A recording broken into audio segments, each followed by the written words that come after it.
Welcome, in this video I will show you how to insert a border in your Word document. Select Design.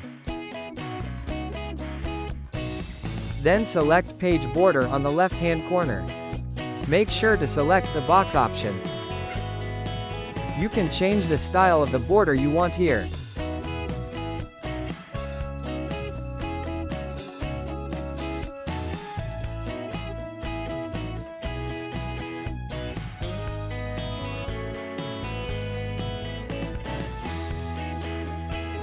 You can also change the color here and the width of the border. The Apply to should be whole document. Then select OK.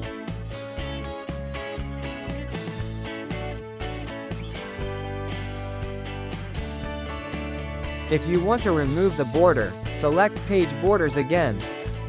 Then select None and then OK. The border is now removed. Thanks for watching. I hope this video helps you. Please like and share our video.